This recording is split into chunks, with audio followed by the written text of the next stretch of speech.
kuna padare janza ni jero yan ji me so yin biyin ji be na ba lo shi me lo tin le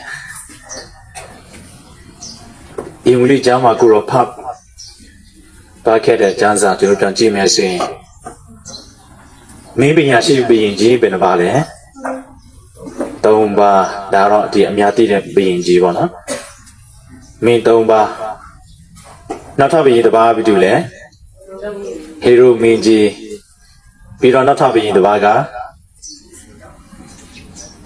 ပြီးတူလဲသခင်ယေရှုဒီနေ့ကျမ်းစာထဲမှာကျွန်တော်ပြန်ကြည့်မယ်ဆိုရင်ကျွန်တော်ဘယင်ကြီး၅ပါးရှိတယ်ဒီဘယင်ကြီး၅ပါးဒီလောကမှာဖြစ်တည်လာတဲ့ပုံစံကရည်ချက်ကမတူကြမင်းပညာရှိ၃ပါးကျွန်တော်၃ပါးလို့ပဲတားမှလိုက်မယ်နော်မင်းပညာရှိရဲ့ဒီလောကမှာဖြစ်တည်လာရခြင်းရဲ့ရည်ချက်ကဘာလဲဆိုရင်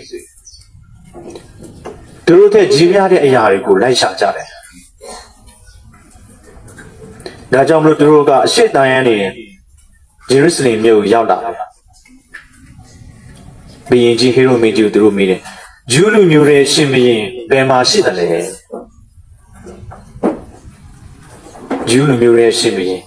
ဟေရိုမင်းကြီးတော့သိချင်မှသိမှတာလေဘာဖြစ်လို့လဲဆိုရင်တော့ဟေရိုမင်းကြီးနဲ့ဂျေရုဆလင်တစ်မြို့လုံးကတုံလုံးခြောက်ချားသွားတယ်လို့အခုနောက်ကိုရဖားတဲ့ကျမ်းစာထဲမှာရေးထားတယ်ဂျူးလူမျိုးရဲ့ရှင်ဘုရင်လို့ဘယ်သူတတ်မှခဲ့တာလဲ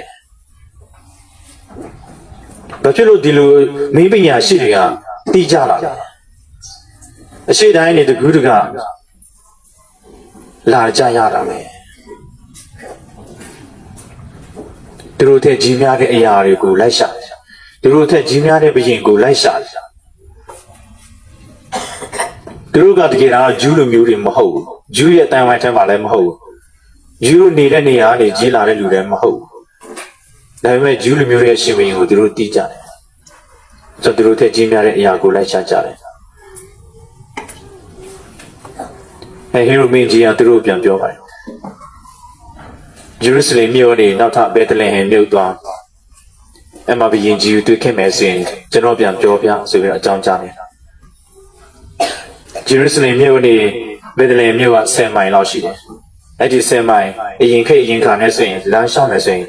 မြင်းနဲ့သွားမယ်ဆိုရင်ဘယ်လောက်ကြာလဲကျွန်တော်မသိနိုင်ဘူးဒါပေမဲ့သူတို့ထက်ကြီးများတဲ့အရာသူတို့လိုက်ရှာကြတယ်ဒါမင်းပညာရှိ၃ပါးရဲ့ဒီလောကမှာအသက်ရှင်ရတဲ့အကြောင်းရင်းပဲဖြစ်တယ်။ဒါဥစုတုစုနောက်တစ်ခုကဘာလဲဆိုရင်ဟေရိုမင်းကြီးကဒီလောကမှာအသက်ရှင်ရတဲ့အကြောင်းရင်းကဘာလဲ။မကျမ်းစာထဲမှာရေးထားတာရှိတယ်။တင်တို့သွားကြ၍သူသူငယ်ကိုရှာဖွေကြလောတွေ့လင်ငါသည်လဲသွား၍သူကိုဘူးမြော်ပူဇော်နိုင်ရန်ငါထံသို့လာရောက်ကြောင်းကြားကြပါဟုမိန့်တော်မူဒါဒီမှာကျမ်းစာထဲမှာဖော်ပြတဲ့ရည်ချက်ပဲရှိတယ်ဒါပေမဲ့အခုနောက်ကိုတော့ဖောက်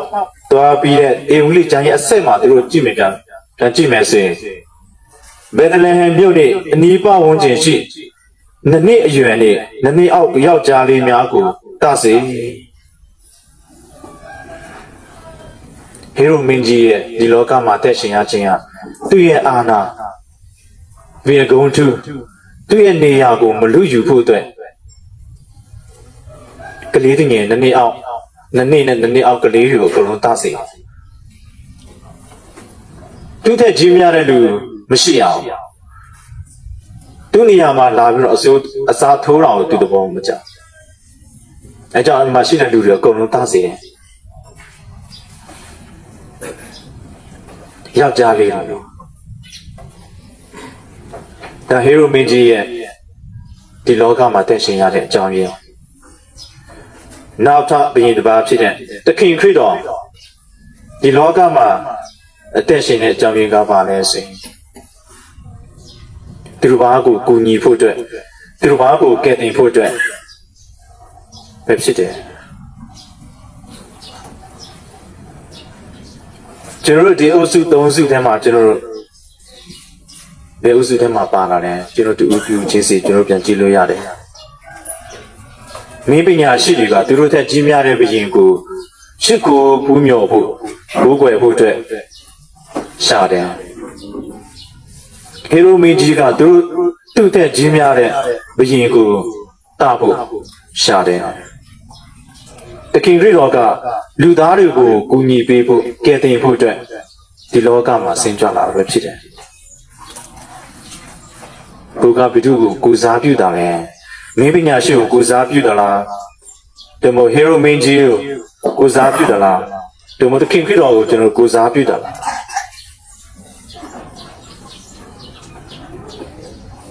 ကိုရွေးချယ်ပြီးဆုံးဖြတ်ထားတဲ့အတိုင်းကိုဘဝဖြစ်တည်လာပဲဖြစ်တယ် Your life is your choice. Your choice is your life. ကိုရွေးချယ်ထားတဲ့အတိုင်းကိုဘဝဖြစ်တည်လာတယ်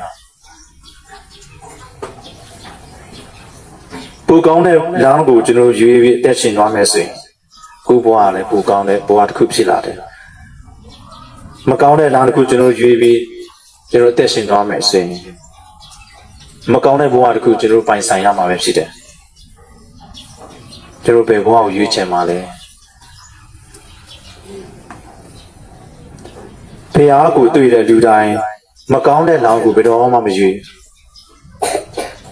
ဖះကိုတွေ့တဲ့လူတိုင်းမကောင်းတဲ့လမ်းကိုရွေးပြီးတော့အသက်မရှင်ကြအမားတွေရှိတယ်အပြစ်တွေရှိတယ်အားနည်းချက်တွေရှိတယ်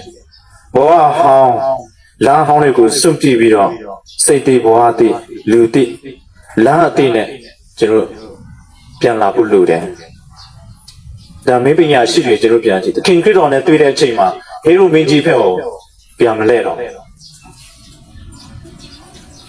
သူတို့ဘာကိုဒုက္ခပေးဖို့ရောက်လာတဲ့လူစီသူတို့မသွားခဲ့ဘူကောင်းတဲ့လမ်းနဲ့ပဲသူတို့တန်းယူသူတို့ပြန်သွားကြတယ်ကျွန်တော်တူစီမှာတခါလေကြာရင်ကိုယ့်ရဲ့ဖြစ်တည်မှုကသူတို့ဘာကိုဒုက္ခပေးတဲ့အချိန်တွေရှိမယ်သူတို့ဘာအတွက်ကျဲတလုံးလိုထုံးလင်းပေးတဲ့အချိန်တွေရှိရင်ရှိမယ်ဒါပေမဲ့ဒီနှစ်ခုစလုံးကကျွန်တော်ရဲ့ဒီဦးချင်းစီရဲ့ရွေးချယ်မှုပဲဖြစ်တယ်မင်းပညာရှိလို့စိတ်တည်ဘဝတည်လူတည်လမ်းအတည်နဲ့တခင်ခရစ်တော်ထံပြန်လာနိုင်အောင်ကျေးဇူးတော်ကိုကျွန်တော်တောင်းခံသွားကြရအောင်